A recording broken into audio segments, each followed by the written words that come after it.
he was still driving 141 miles per hour. There is no excuse in the world to be driving that fast. It was said he was evading the police. Here's what Nick Saban had to say about this, and it's what's currently causing this crap show in Tuscaloosa, Alabama. Matt, roll a clip. Everybody's got an opportunity to make choices and decisions. There's no such thing in being at the wrong place at the wrong time.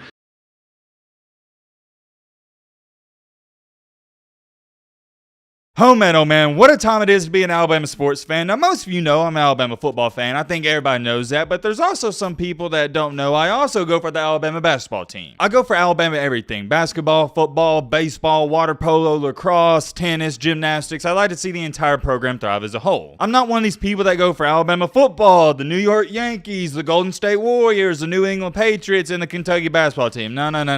I am strictly Alabama everything, and the reason I say that is because I know a lot of people in the state of Alabama that go for the Bama football team, the Vanderbilt baseball team, and the Kentucky basketball team. If you're one of those said people, I'm sorry, I'm not sorry, I'm about to say this, I don't even take you seriously. You're just a straight up joke to me because you're going for the best football team in the conference, the best baseball team, and the best basketball team over the past 10 to 15 years. Going for the best 3 teams in 3 different sports in one conference, that is a complete joke. But anyways, that's a different conversation for a different day. We're here to talk about, unfortunately, more bad news about the Alabama football team. Now, a couple of days ago, we made a video talking about how Alabama, one of their new 5-star freshmen coming into the 2023 class, defensive back or cornerback Tony Mitchell, he was arrested. Why was he arrested? Oh, maybe it had a little something to do with he had an entire trash bag of Mary Jane. And oh yeah, as you can see right here, right above the trash bag of Mary Jane, he got caught with a stack of cash. Originally, it was being rumored and reported that this was over $17,000, but that has changed. We'll talk about that later as well. The police also found scales, because you know what he was going to do with this Mary Jane. His plans were to sell it, and also guns. If you haven't seen that video we posted a couple days ago, go check it out for more details and information. But the reason he had all this in his car, if you can't put 2 and 2 together, his plans were to go to Panama City Beach during spring break, and he was going to sell it and make that fast cash.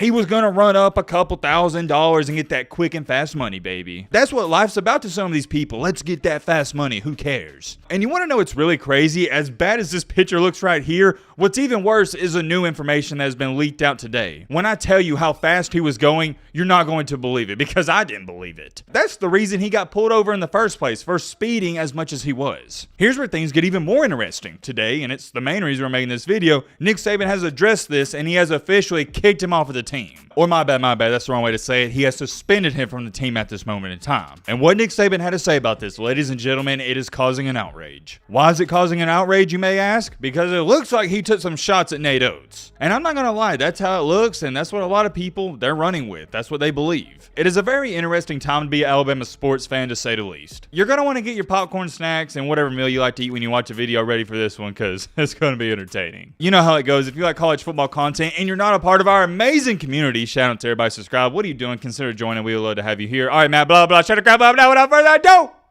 let's get into it.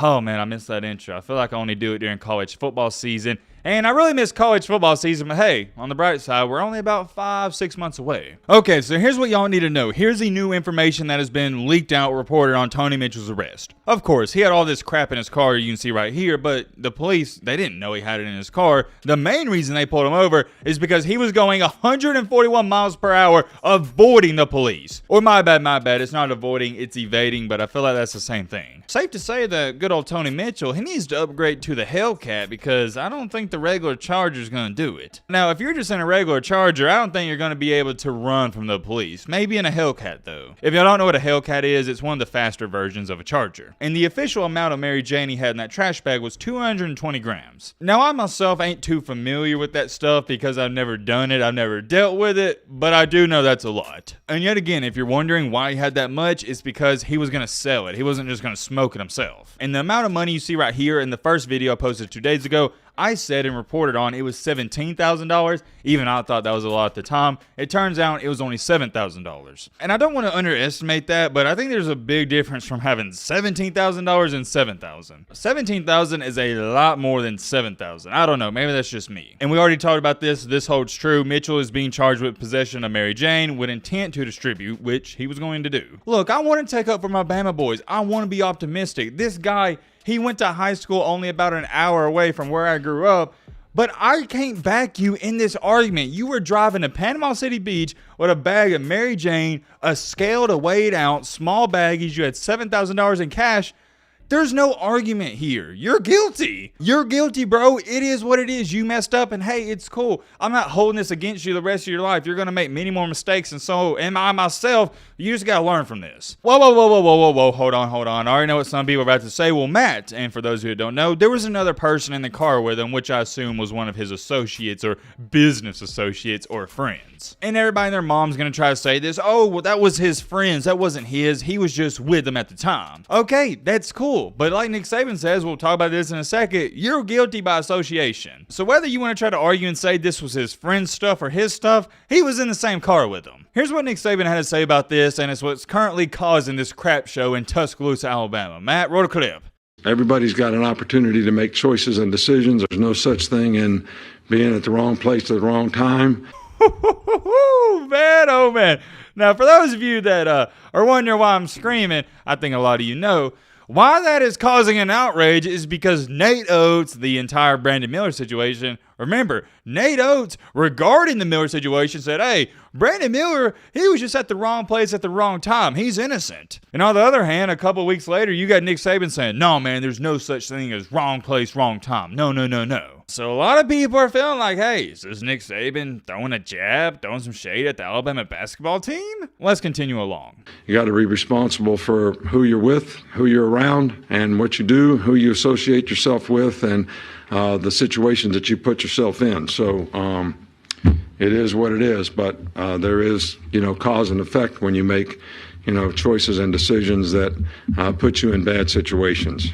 Like I said regarding that last part, guilty by association. You gotta watch who you hang out with. My entire life in middle school and high school, I remember all my teachers, I'm gonna give my high school teachers a ton of credit. They always told me, Matt, you are who you hang with. I remember all my teachers in high school and middle school and my basketball and baseball coaches always tell me that. You are who you hang with. Your 4 or 5 friends you hang out with all the time, they represent you as well. Do I believe it's 100% set in stone that if you have 4 friends that make bad decisions, that's eventually going to be how you turn out? No. It doesn't work like that. It's more so of, as humans, the species, we want to feel a part of something, a community. The human species wasn't meant to be alone. It was always meant to be part of a group. Whether that group be 3, 4, 5 people or 30, 40 people, humans want to have that bond. They want to relate to others. And eventually over time, we turn into what we hang around. For example, if I'm hanging around guys that are gangsters and drug dealers and always cussing and have bad habits, eventually I'm going to adapt some of those. Now, yes, maybe I'm not as bad as them, but I'm going to adapt some of those bad habits. It happens. I start talking the same way as them. On the contrary,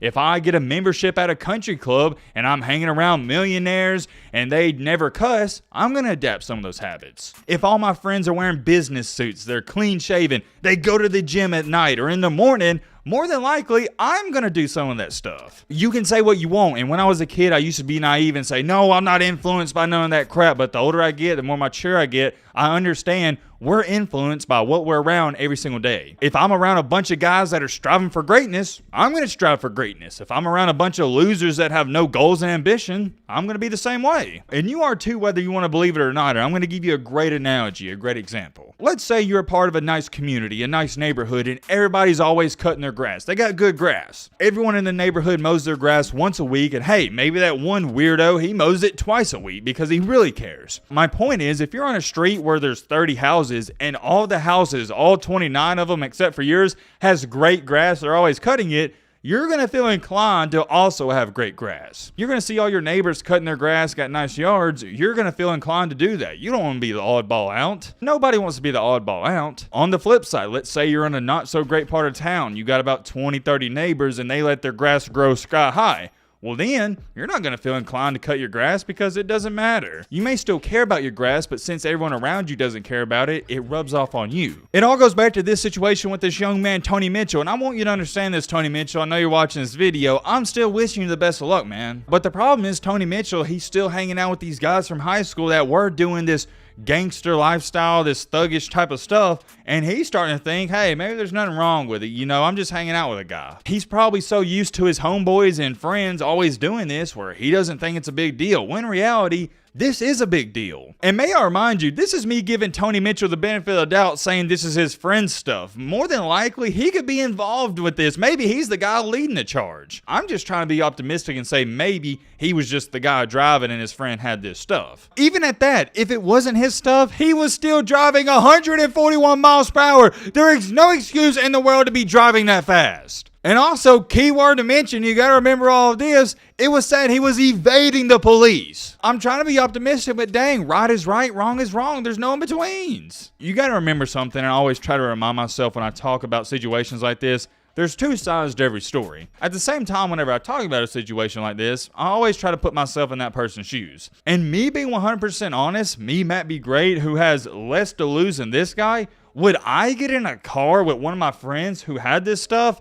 Heck to the no. I don't care what the circumstance is. I don't care if my friend was taking me down the street. I'm not getting in the car. Because the last thing I want is to be arrested for this, and then it goes online, it goes on Twitter, and then you guys are laughing about it. I have an image, so I can somewhat relate to Tony Mitchell. I have something to lose as well. He has something to lose in a scholarship, and I have something to lose as in integrity and being clowned on the internet. But going back to this, everybody's talking about how Nick Saban said, quote unquote, there's no such thing as wrong place at the wrong time. Remember, that's what Nate Oates said about Brandon Miller. As to when I'm speaking and filming this video, all this is happening late on Monday night, and I'm sure we'll get more details in an update about this tomorrow, and I can guarantee you, 99%, I can guarantee you, we're going to talk about this tomorrow as well, because we're going to have updates. The reason I know we're going to have updates is because everybody's clamoring about how Nick Saban intentionally is calling out Nate Oates and the basketball team. I got to be honest with y'all, it is kind of fishy that Nick Saban said there's no such thing as wrong place at the wrong time. There's no way Nick Saban didn't know that wouldn't cause an outrage. That's all I'm going to say about it for now. Let me know your thoughts down below. We're definitely talking about this tomorrow, but